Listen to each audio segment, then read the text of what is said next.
War Patrols, created by William Schmaltz. Copyright 2025. All rights reserved.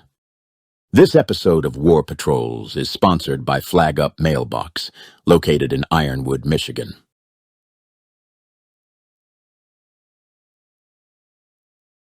USS Harder, Report of Second War Patrol, Part 2.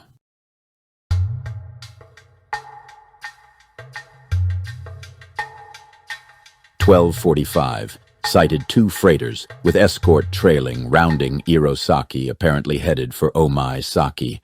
Convoy suddenly zigged northward, moving up the eastern shore of Sarugawan. Sounded battle stations, made ready all tubes. Targets continued to zig to their right in short increments, and finally succeeded in running our end. Nearest range, 3,000 yards. Withheld fire. Convoy was, to all appearances, headed for Shimizu, from which the large freighter came early this morning. With range on the freighters, the escort now moved up, passing directly over the Harder, and took position ahead of the cargo ships. They then zigged radically to the left to round Omae-Saki, a beautiful end run, from which we gained only experience. 1500. Sighted two more merchantmen rounding Irosaki, light unescorted. We were in a perfect position to intercept them in case they followed the tactics of the previous convoy. However, they did not play according to Hoyle. Their large starboard angle on the bow increased, and they steered a direct course for Omae-Saki. Nearest range, 8,000 yards. There seems to be no rhyme nor reason to the Japanese convoy courses in this area. Spent next hour moving into position directly off Irosaki Light, where we could intercept the traffic regardless of the courses taken. Another target sighted all alone. Sounded battle stations and obtained perfect firing position 1,000 yards off its track. Subsequent observations showed target to be less than 1,000 tons. Not worth a torpedo, and we do not intend to disclose our presence in this heavy traffic lane for such a small one. Took pictures and let target go by. September 13th. Commenced working back toward Irosaki in order to be off the point for morning dive. If the Japanese have shore-based radar stations on these various promontories off Honshu's south coast, they have certainly been ineffective. 0300. The moonlight is as unpleasantly brilliant as we have ever seen.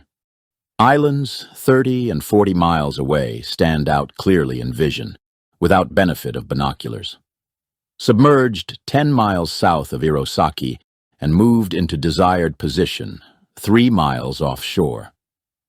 1400. Sighted two cargo ships rounding Irosaki, escort trailing them. Commenced attack. Targets were not maneuvering in column, but were zigging by simultaneous turns.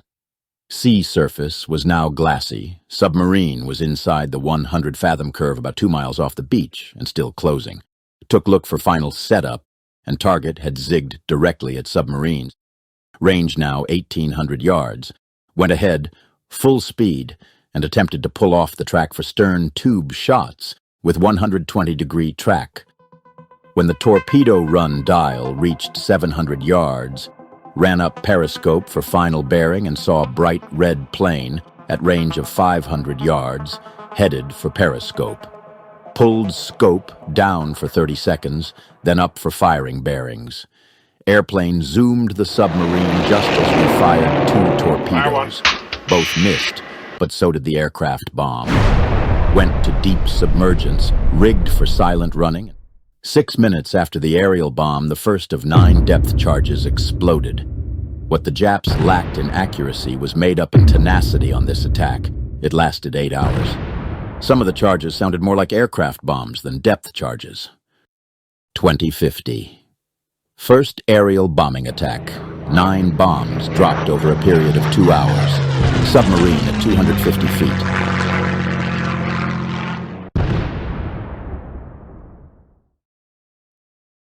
September 14th. 0300. Returned to periscope depth. Moonlight made the night as light as day. We had been running against a 2-knot current of the Kuroshio since attack to keep from being set onto the beach, and were only about 10 miles from Irosaki. Surfaced. Aircraft radar contact at 4 miles. Closing. Submerged. Plane sighted with its lights on distance 2 miles. Japs apparently intended to hold us down all night to prevent a battery charge. They did. Haphazard aerial bombing all night, mostly distant. Combined aerial bombing and depth charge attack began. The attack lasted nearly 2 hours, with the Harder running at 300 feet. 24 depth charges on this one.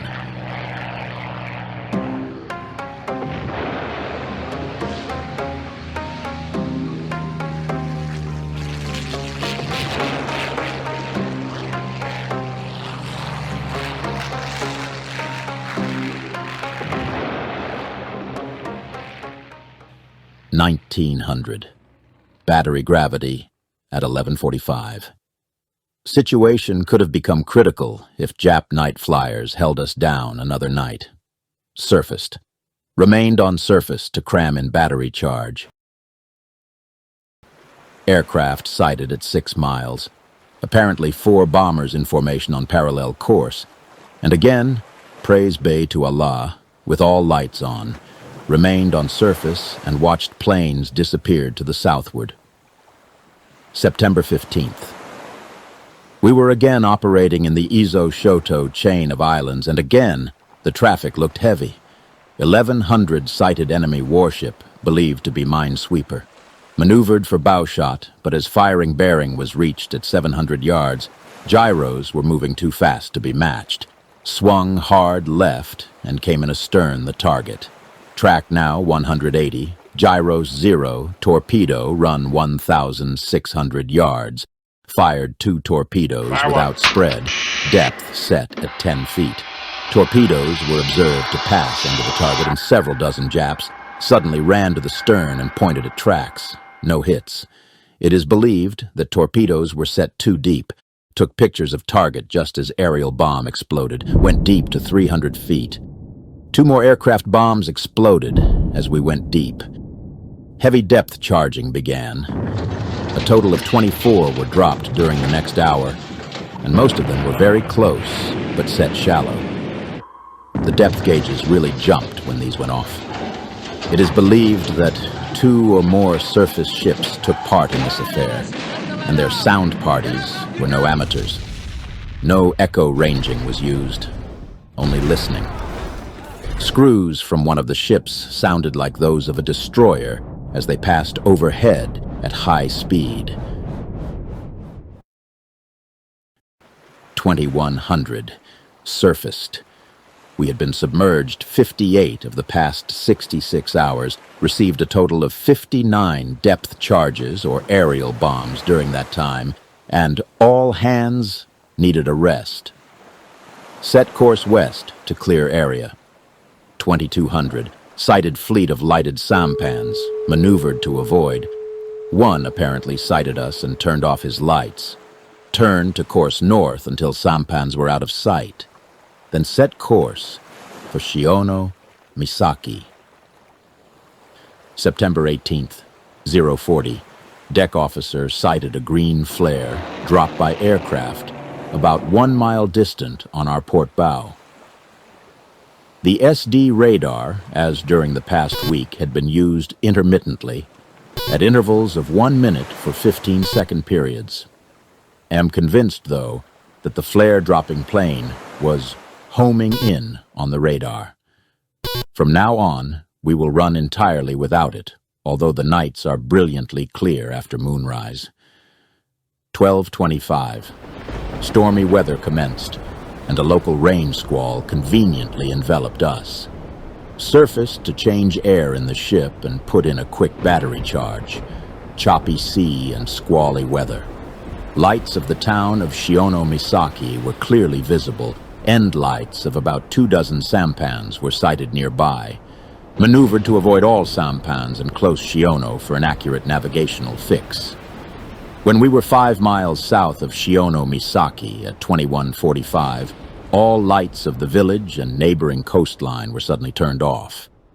Were we picked up by shore-based radar on the point, or was a scheduled blackout drill in progress?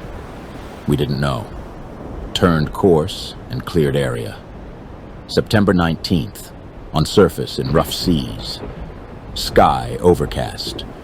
Closed coast in vicinity of Ichiasaki. Land 5 miles ahead. Skies became completely overcast and seas very high as the day progressed. Depth control at periscope depth very difficult. Waves at least 10 feet high and foggy weather set in by noon. 1600. Sighted cargo vessel in haze distant about 3,000 yards. Commenced attack. Sighted escort on beam of target. Sighted a heavily loaded tanker about 1 mile astern the cargo ship. Distance to cargo vessel was 2,500 yards and track angle was already unfavorable. Shifted attack to the tanker. After a single observation on the tanker, fired 3 torpedoes with 2-degree divergent spread and depth setting of 10 feet. Torpedo run was 1,400 yards. Used 7-second firing interval. First shot was a dud. It struck amidships with a thud that was reported by sound and threw a spray of water 50 feet above the target. Second shot hit halfway between the bow and center of target. The forward part of the ship completely disintegrated. Large parts of the target were hurled over 100 feet into the air. The rest of the ship took an immediate nosedive. 20 seconds after the explosion, about 20 feet of the stern could be seen sticking straight up in the air. Then it disappeared. Third shot either missed ahead or ran under the target. Turned hard away from the beach, now about 1 mile away, rigged for depth charging and went deep. The escort started leaving his calling cards. 8 depth charges were dropped during the next 30 minutes, and most of them were definitely close. Paint was knocked off the bulkhead, and the depth gauges jumped radically with each concussion. A pause for 50 minutes, then 2 more explosions. First propellers heard overhead, but no more charges fell.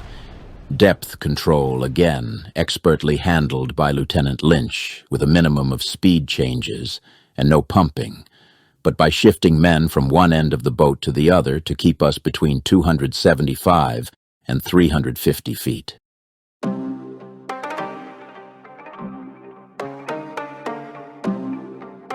End of part 2.